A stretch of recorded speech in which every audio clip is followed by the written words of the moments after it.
Hai semuanya. Berjumpa lagi bareng Mimin Noba di sini. Mimin ucapkan terima kasih ya untuk para sobat Noba yang sudah memberikan support dan kesetiaannya sampai sejauh ini. Dan juga Mimin tidak akan bosan-bosan minum pil Tika Dewa agar terus kerja membawakan episode-episode berikutnya dari BTTH Keabadian Kaisar. Pokoknya jangan bosan-bosan untuk terus mengikuti kelanjutannya. Kalau tidak, Mimin akan membuat kalian tidak bisa tertawa atau menangis.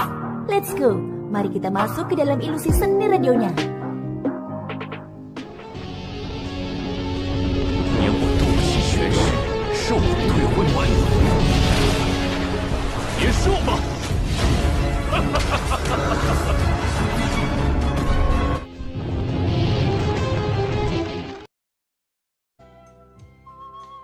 Setelah menara obsidian ditutup sepenuhnya, para pengamat di sekitarnya mulai berhamburan ke segala arah sambil membawa berbagai emosi. Namun tepat saat orang-orang ini hendak meninggalkan alun-alun, tawa lembut Xiaoyan tiba-tiba terdengar lagi. "Karena kalian berdua sudah ada di sini, mengapa kalian terburu-buru pergi?" ucap Xiaoyan. Tubuh semua orang yang hadir tanpa sadar berhenti saat kata-kata Xiaoyan diucapkan. Segera setelah itu banyak tatapan mata yang sekali lagi tertuju pada tubuh Xiaoyan. Dan ada dua orang di antara mereka yang secara kebetulan bertabrakan dengan tatapan mata Xiaoyan. Hati semua orang dipenuhi dengan keterkejutan. Pria berjubah hitam di depan mereka telah membunuh Master Aula Selatan. Mengapa sekarang dia menghentikan mereka? Mungkinkah dia ingin membunuh semua orang? Meskipun mereka sedikit banyak memiliki keraguan di hati mereka, tidak seorang pun berani menyuarakannya. Hanya dua orang yang saat ini sedang ditatap oleh Xiaoyan yang sangat ketakutan di hati mereka saat mereka berdiri diam di tempat. Mereka yakin bahwa dua orang yang disebutkan Xiaoyan sebelumnya tidak diragukan lagi adalah mereka berdua. "Tuan, masalah Master Aula Selatan tidak ada hubungannya dengan kita. Bolehkah aku bertanya apakah kamu bisa bermurah hati dan membiarkan kami pergi?" Mereka berdua buru-buru menangkupkan tangan dan membungkuk kepada Xiaoyan. Begitu mereka mengatakan ini, orang lain yang hadir segera memusatkan perhatian mereka pada dua orang itu. Mereka baru mengerti setelah melihat jubah yang dikenakan keduanya. Tidak heran Xiaoyan meminta mereka untuk berhenti. Keduanya sebenarnya adalah Master Aula Timur dan Barat dari Istana Gurun Utara. Jika memang begitu, Xiaoyan tidak hanya membunuh Master Aula Selatan, tetapi akan membunuh mereka berdua juga. Dari kelihatannya, Xiaoyan berniat menjadi musuh Istana Utara di wilayah Gurun Utara. Tentu saja, orang-orang yang hadir tidak tahu bahwa pemimpin Istana Utara telah dihancurkan. Mereka mengira bahwa Qinsu masih ada, dan bahwa Master Utara masih menjadi penguasa Gurun Utara. Tidak tahu ekspresi menarik seperti apa yang akan muncul di wajah mereka jika mereka mengetahui bahwa ketua Istana Utara sudah tewas. Xiaoyan lalu berkata, "Menurutku, tidak perlu pergi, tetaplah di sini." Xiaoyan menunjukkan senyum di wajahnya dan menatap kedua Master Aula dengan senyum tipis. Hati para Master Aula Timur dan Barat langsung menjadi dingin ketika mendengar kata-kata Xiaoyan. Orang di depan mereka masih tidak mau melepaskan mereka. Sekalipun mereka tahu bahwa mereka bukan tandingan Xiaoyan, mereka tidak mau hanya berdiri di sana dan menunggu kematian. Namun di saat berikutnya, ketika mereka siap bertarung sampai mati, Xiaoyan menyeringai dan berkata, "Jangan khawatir, tetaplah di sini dan bergabunglah denganku. Bergabunglah dengan Gerbang Xiao." Kata-kata ini bagaikan sambaran petir yang meledak di benak setiap orang yang hadir. Wajah Cai tampak bingung. Hanya wajah cantik dokter peri kecil yang menunjukkan ekspresi terkejut. Faksi yang telah mengguncang wilayah sudut hitam saat itu muncul di benaknya. Gerbang Xiao. Ini juga berarti bahwa Xiaoyan akan membangun kembali faksinya di tempat ini. Nama Xiaoyan juga akan bergema di seluruh wilayah utara. Namun hampir semua orang yang hadir bersikap ragu saat mendengar perkataan Xiaoyan. Mereka belum pernah mendengar tentang apa yang disebut Gerbang Xiao ini. Mungkinkah itu sekte baru di wilayah utara? Adapun Master Aula Timur dan Barat, wajah mereka juga menunjukkan ekspresi yang berbeda. Tidak disangka Xiaoyan memanggil mereka kembali karena alasan ini. Setelah berpikir sejenak dalam hati mereka, ekspresi di wajah kedua Master Aula menjadi sedikit jelek. Apakah mereka tunduk atau tidak? Itu menyangkut hidup mereka. Begitu mereka tunduk pada Xiaoyan, akan sulit bagi mereka untuk menjawab ke pemimpin Istana Utara. Mereka pasti akan dipandang sebagai musuh dan terdaftar sebagai orang yang harus dibunuh. Mereka sangat mengenal kekuatan Master Istana Utara Qinsu. Jika yang terakhir ini membunuh mereka, itu tidak akan berbeda dengan mencubit semut sampai mati. Namun jika mereka tidak menyerah, kemungkinan besar Xiaoyan akan langsung bersikap bermusuhan. Dalam hal itu, situasi mereka akan semakin berbahaya. Setelah berpikir sejenak, mereka berdua mengatupkan gigi dan diam-diam mengangkat doki di tubuh mereka. Pada saat yang sama, mereka menangkupkan tangan dan membungkuk kepada Xiaoyan dari jauh. "Maafkan saya, Tuan Xiaoyan. Meskipun kami berdua tahu bahwa kami bukan tandingan Anda, kami berdua tidak dapat melakukan sesuatu seperti mengkhianati sekte kami sendiri. Oleh karena itu ada satu hal yang lupa aku sampaikan kepadamu. Xiaoyan memotongnya dan tersenyum. Apa yang disebut tidak mengkhianati sekte mereka sendiri hanyalah omong kosong bagi kedua orang ini. Dengan pengalaman Xiaoyan dalam berurusan dengan orang lain, dia dapat dengan jelas melihat pikiran kedua orang ini. Hati para Master Aula Timur dan Barat tanpa sadar mencelau saat melihat ekspresi mengejek di wajah Xiaoyan. Semakin Xiaoyan menunjukkan senyuman, semakin gelisah hati mereka. Doki dalam tubuh mereka dengan cepat beredar ke seluruh tubuh mereka. Mereka berdua sudah bersiap untuk melarikan diri dari tempat ini. Tidak perlu repot-repot melarikan diri. Kepala Istana Gurun Utara, Kinsu, telah kuburu di Gunung Utara 1 hari yang lalu. Istana Gurun Utara telah dihancurkan. Mulai hari ini dan seterusnya, Istana Gurun Utara tidak akan ada lagi di wilayah Gurun Utara. Gerbang Xiao juga akan resmi didirikan di kota Feng, ucap Xiaoyan. Saat kata-kata ini terdengar, semua orang yang hadir terguncang. Hati mereka dipenuhi dengan keterkejutan yang tak tertandingi. Kekuatan macam apa Istana Gurun Utara itu? Kultivasi Kinsu sangat kuat. Bahkan di seluruh Gurun Utara, tidak ada seorang pun yang bisa menandinginya. Selain sifatnya yang suka membunuh, hal itu menyebabkan reputasinya yang ganas melambung tinggi. Hampir tidak ada seorang pun yang berani menghadapinya secara langsung. Namun ada seseorang yang bisa membunuh tukang daging yang haus darah seperti itu di Istana Gurun Utara. Terlebih lagi, dia adalah seorang pemuda yang tampan. Ini sungguh tidak bisa dipercaya. Pada saat ini bahkan Master Aula Timur dan Barat tidak berani mempercayai kata-kata Xiaoyan. Mereka jelas menyadari betapa kuatnya Kinsu. Kinsu tidak hanya mengandalkan reputasinya yang hebat di dunia luar untuk dapat bertahan hidup di Istana Gurun Utara selama bertahun-tahun. Yang terpenting, itu adalah kekuatannya yang luar biasa. Namun Xiaoyan sebenarnya dengan santai menyebutkan bahwa Kinsu telah dibunuh olehnya. Ini kedengarannya agak terlalu berlebihan. Xiaoyan tersenyum tipis. Dia sudah menduga hal ini. Tentu saja orang-orang ini tidak akan mempercayainya dan patuh mengikutinya hanya karena kata-katanya. Jadi, dengan lambaian lengan bajunya, cincin penyimpanan di jarinya tiba-tiba berkelebat. Setelah itu sesosok mayat compang-camping jatuh ke tengah alun-alun dengan suara keras. Ketika semua orang yang hadir memusatkan perhatian mereka padanya, keterkejutan segera muncul di wajah para Master Aula Timur dan Barat. Ini karena mayat itu tidak lain adalah Master Istana Gurun Utara, Kinsu. Ini adalah ketua istana. Tidak. Seharusnya Kinsu. Keduanya berteriak satu demi satu tanpa sadar. Ekspresi mereka berubah drastis. Bahkan cara mereka menyapa Kinsu pun berubah. Hal ini menyebabkan Xiaoyan tanpa sadar menampakkan senyum mengejek yang dingin. Kedua orang ini baru saja berkata dengan jujur bahwa mereka tidak akan mengkhianati sekte. Sekarang setelah mereka melihat mayat Kinsu, mereka langsung mengubah kata-kata mereka. Itu benar-benar membuat orang tertawa. Namun orang-orang lain yang hadir tidak sempat memperhatikan detail pembicaraan mereka berdua. Meskipun orang-orang ini tidak mengenali Kinsu, mereka dapat mengetahui dari ekspresi terkejut di wajah para Master Aula Timur dan Barat, serta kata-kata yang mereka ucapkan bahwa mayat yang dibuang Xiaoyan tidak diragukan lagi adalah Kinsu. Ini juga menegaskan apa yang dikatakan Xiaoyan sebelumnya. Dengan tewasnya Kinsu, Istana Gurun Utara dapat dianggap telah hancur total. Dengan kematian Kinsu, yang merupakan pemimpin Istana Utara, mustahil bagi mereka yang hanya seorang Daudi untuk mewarisi reputasi Istana Utara. Pada saat yang sama, jika mereka terus mengenakan nama Istana Gurun Utara di tubuh mereka, kemungkinan besar mereka akan segera menarik perhatian musuh-musuh mereka. Pada saat itu, tanpa ahli transformasi asal sebagai perisai, pemimpin Aula Timur dan Barat kemungkinan akan dibunuh oleh berbagai faksi dalam waktu singkat. Oleh karena itu yang paling kurang dari mereka berdua adalah perlindungan dari seorang ahli yang hebat. Hanya dengan lapisan perlindungan ini, faksi-faksi yang tersisa di belakang mereka dapat bertahan hidup. Hanya dengan begitu, mereka dan keluarga mereka akan memiliki kesempatan untuk bertahan hidup.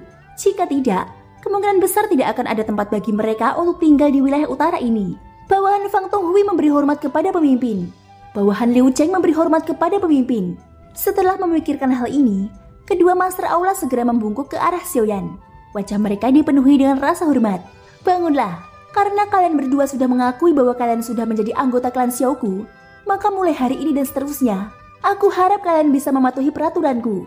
Kalau tidak, aku tidak bisa menjamin bahwa aku tidak akan melukai kalian berdua secara tidak sengaja. Meskipun Xiaoyan tersenyum, kata-kata yang keluar dari mulutnya membuat mereka berdua merasakan hawa dingin di hati mereka. Ketika tekanan tak kasat mata turun di kepala mereka, rasa takut di hati mereka segera tumbuh lebih kuat. Keringat dingin mengalir deras dari dahi mereka. Keduanya bahkan tidak berani mengangkat kepala saat mereka membungkuk ke arah Xiaoyan sekali lagi.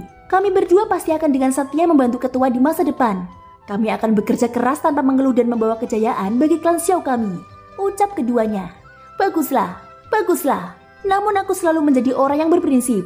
Jika ada yang melanggar aturan klan Xiaoku di masa depan, maka jangan salahkan aku karena tidak menunjukkan muka, ucap Xiaoyan.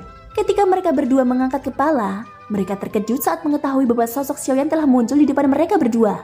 Tenang saja ketua, kalau ada yang berani melanggar aturan klan Xiao di masa depan, ketua tidak perlu mengambil tindakan sendiri. Kami berdua akan menghukum mereka. Saat musuh dari luar menyerbu, kami akan membuat mereka mengerti kekuatan klan Xiao. Keduanya berbicara dengan sopan, wajah mereka penuh semangat. Mereka mengulurkan tangan dan dengan kasar merobek jubah bersulam dengan simbol istana Gurun Utara. Itu wajar saja.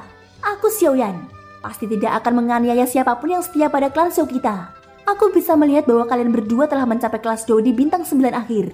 Aku pikir kalian hanya selangkah lagi dari alam transformasi asal. Secara kebetulan, aku memiliki formula obat untuk pil obat peringkat 5. Pil Gathering Origin. Jika kalian dapat memurnikannya, aku yakin bahwa kekuatan kalian berdua pasti akan naik ke tingkat yang lebih tinggi, ucap Xiaoyan. Pil Gathering Origin? Apakah ketua juga seorang alkemis? Wajah dua orang di depannya langsung menunjukkan ekspresi gembira. Pil Gathering Origin adalah pil obat tingkat 5. Dikabarkan bahwa pil itu dapat memungkinkan ahli kelas Dou di bintang 9 untuk membentuk manik origin di dalam tubuh mereka dan maju ke ranah transformasi asal. Di masa lalu, mereka tidak memiliki kemampuan untuk berhubungan dengan seorang alkemis tingkat 5. Tentu saja mereka tidak dapat memperoleh pil obat seperti itu. Tidak disangka Xiaoyan benar-benar akan mengatakan hal seperti itu. Jika mereka berdua bisa mendapatkan pil Gathering Origin, kultivasi mereka pasti bisa naik ke alam transformasi asal. Ini akan menghemat banyak waktu latihan mereka. Tentu saja pada saat yang sama, hal yang membuat mereka semakin terkejut adalah bahwa Xiaoyan di depan mereka benar-benar telah melepaskan api surgawi di depan mereka. Pada saat yang sama, ia juga memiliki kekuatan spiritual yang sangat menakutkan. Semua ini adalah bukti identitasnya sebagai seorang alkemis. Melihat pemandangan ini, hati mereka berdua kembali teringat akan pertempuran sebelumnya dan Qinsu yang telah tewas. Hati mereka langsung terguncang. Xiaoyan di hadapan mereka tidak hanya memiliki kekuatan bertarung yang menakutkan yang melampaui kekuatan seorang ahli transformasi asal tingkat lanjut, tetapi ia juga mampu menjadi seorang alkemis tingkat 5. Hal ini benar-benar membuat hati mereka bergetar 2 kali lipat. Tentu saja aku bisa memurnikan pil obat, dan aku juga bisa memilih untuk tidak memurnikannya. Namun apakah aku membutuhkannya atau tidak, itu bukan urusanku. Apakah kalian berdua sudah jelas dalam hati kalian? Ucap Xiaoyan. Dia menarik api surgawi dan mengusap alisnya. Wajahnya dipenuhi keraguan saat dia menyingkirkan formula pil di tangan yang lain. Kata-kata yang tidak diketahui yang keluar dari mulutnya menyebabkan dua orang di depannya diam-diam mengkritiknya dalam hati mereka. Tindakan Xiaoyan ini seperti memberi wortel setelah tongkat. Sungguh sulit untuk melihat bahwa karakter seperti ini adalah sesuatu yang bisa dilakukan oleh seorang anak muda. Tak lama kemudian, Xiao Yixian dan Cai Er tiba di samping Xiaoyan dari belakang. Baru sekarang tatapan Fang Tonghui dan Liu Zheng tertuju pada mereka berdua. Tatapan mereka sebelumnya terfokus pada Xiaoyan dan Raja Utara. Jadi mereka mengabaikan mereka berdua. Sekarang setelah mereka melihat mereka berdua, hati mereka langsung bergetar. Walaupun mereka tidak dapat melihat apapun dari penampilan gadis muda itu, mereka berdua dapat dengan jelas merasakan bahwa dia adalah seorang ahli alam transformasi asal tingkat menengah dari aura samar yang keluar dari tubuhnya. Seorang ahli alam transformasi asal di usia yang begitu muda. Keduanya tanpa sadar saling bertukar pandang. Mereka merasa sangat terkejut di dalam hati. Setelah itu tatapan mereka kembali tertuju pada dokter peri kecil. Dibandingkan dengan yang pertama, kultivasi yang terakhir tidak diragukan lagi jauh lebih lemah. Dia hanya seorang dodi di bintang 3. Meskipun demikian, aura jahat yang tidak dia tekan menyebabkan hati mereka berdua menegang. Aura semacam itu jelas tidak palsu. Namun itu masih bisa membuat mereka terkejut. Hanya dari titik ini saja, mereka yakin bahwa wanita ini jelas bukan orang biasa. Tentu saja di antara keduanya, orang yang paling membuat mereka merasa takut tidak diragukan lagi adalah Xiaoyan. Terlepas dari apakah itu karakter atau kekuatannya, dia jauh melampaui mereka yang seusia. Pada saat ini setelah berpikir sejenak di dalam hati mereka berdua menyadari bahwa mengikuti ahli kelas jenius seperti itu tampaknya bukan hal yang buruk. Singkat cerita, dokter peri kecil dan Xiaoyan saat ini sedang duduk di dalam sebuah bangunan megah di kota Feng. Sekarang kota Feng akan menjadi markas klan Xiao. Kota itu menjadi wilayah kekuasaan Xiaoyan. Bangunan ini awalnya milik Master Istana Selatan, tetapi sekarang pemimpin Aula Selatan telah meninggal. Secara alami kota itu menjadi kediaman Xiaoyan. Perjalanan yang terus-menerus telah menyebabkan Xiaoyan dan dokter peri kecil merasa agak lelah. Meskipun mereka telah menangani masalah-masalah di kota untuk sementara, apa yang harus mereka lakukan selanjutnya adalah yang paling penting. Pembentukan klan Xiao jelas bukan masalah yang mudah. Di wilayah utara yang luas, mereka mungkin akan menghadapi banyak masalah mulai hari ini dan seterusnya. Akibatnya mereka perlu lebih banyak beristirahat. Xiaoyan dan dokter peri kecil telah bergegas dari laut utara. Segala yang terjadi di sepanjang jalan telah membuat mereka berdua kelelahan secara fisik dan mental.